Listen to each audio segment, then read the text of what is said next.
पौड़ी चलते हैं जहां आम आदमी पार्टी के नेता कर्नल कोटियाल, देखते हैं क्या कुछ कह रहे हैं। नामुमकिन था काम करना, अगर वहां पे मॉडल कामयाब हो सकता है तो उत्तराखंड में ना ऐसा कोई काम ही नहीं है, ऐसी कोई परिस्थिति नहीं हो सकती जिसमें कि हम कहें कि काम नहीं हो सकता है।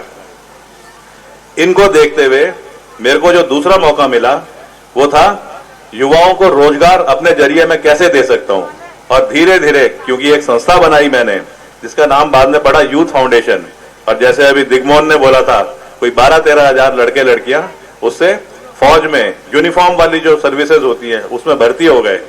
तब मेरे को एक चीज लगी, जो मेरी माँ 3 साल पहले गुजर गई थी, जो इस सतपुली बाजार में घूमा करती थी, उसकी एक इच्छा होती थी हमेशा कि बेटे शादी तूने करी नहीं है, हमारी बात मानी नहीं, अब तू कम से कम इतना तेरे को जो एक्सपीरियंस हो गया है, इतनी तेरे को जानकारी है, तेरे को फौज में इतना सीखने को मिला है, तू वापस आ और आकर के इस समाज के लिए करने की कोशिश कर।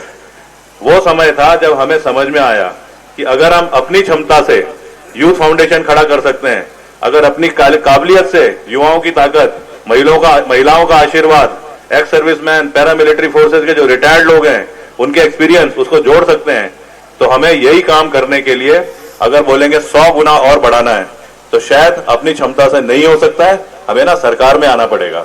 और सरकार में आना पड़ेगा उसका मतलब हमें पॉलिटिकल पार्टी ज्वाइन करके इलेक्शन लड़कर और मेन सरकार में अपना वजूद बनाना पड़ेगा। मैं क्योंकि फौज से हूं, हम सब भी समझते हैं कि अगर अपने शरीर के लिए, शरीर को तगड़ा करने के लिए व्यायाम करा जाए, एक्सरसाइज करी जाए, तो वो तो सुबह और शाम रोज होनी चाहिए। लेकिन वही व्यायाम अगर बहुत छोटी चीज के लिए कि मेरे को टिकट दो, मैं अपनी सेटिंग बनाता हूं, पॉलिटिकल पार्टीज के जो सीनियर होते हैं उनके सामने करा जाए, जिसे बोलते हैं उठक बैठक, तो वो मेरे बस का नहीं था। और इसलिए बीजेपी और कांग्रेस जो राष्ट्रीय पार्टियां अपने को साबित कर चुकी है, 100 साल से ज्यादा जिनको हो गया है, मेरे को ना साफ दिखा कि इस जगह तो हम फिट नहीं हो सकते। हमें आज भी वो लोग कहते हैं कि आपके बस की थोड़ी है नेतागिरी, आपके बस की ये जो यहाँ पे समाज में जो कार्रवाई करने होती है वो कहाँ सीख पाओगे आप, ना कहाँ समझ पाओगे। मेरे को वाकई में पता है कि ना मेरे बस की है नेतागिरी, और ना मैं आगे सीख भी पाऊंगा। ये उठक बैठक मेरे बस की नहीं है। सलूट मैं मार सकता हूं देशभक्ति के लिए, लेकिन सलूट खाली जी हजूरी के लिए मारूं वो तो हो ही नहीं सकता। और ये सब देख करके जब मेरे को साथ में समझ में आया कि सरकार में तो जाना चाहिए, तो मैंने देखना शुरू करा।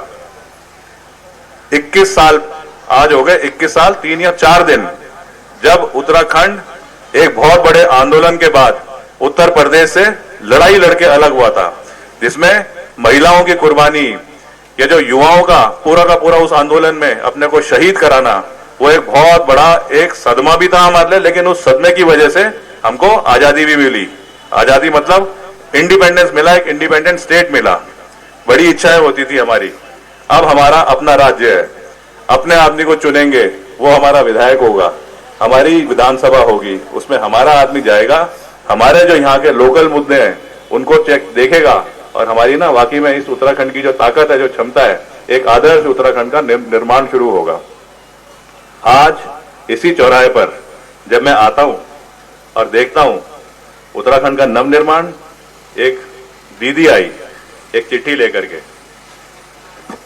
लिखा हुआ है पानी पेयजल की व्यवस्था करवाने हेतु सेवा में श्री सतपाल जी महाराज, कैबिनेट मंत्री उत्तराखंड शासन। वो कहती हैं कि सिमराली गांव, वहां पे आज जब 21 साल 3-4 दिन हो गए पानी नहीं दे पा रहे हम, तो फिर हमने कौन से उत्तराखंड के बारे में अपनी कुर्बानियां दी थी? क्यों हमने वो गलती कर दी कि हमने एक आंदोलन करा था? क्यों अपनी जानें दी हमने? और उसके बाद ये बदहाल उत्तराखंड हमारे सामने हम ही लोगों ने पैदा कर दिया।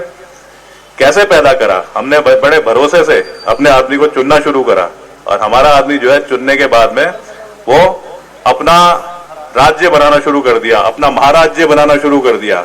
आज पक्का अगर ये स्थिति है उस विधानसभा की जहां के खुद कैबिनेट मिनिस्टर है। हम सीधा पौड़ी से देख रहे थे जहां आम आदमी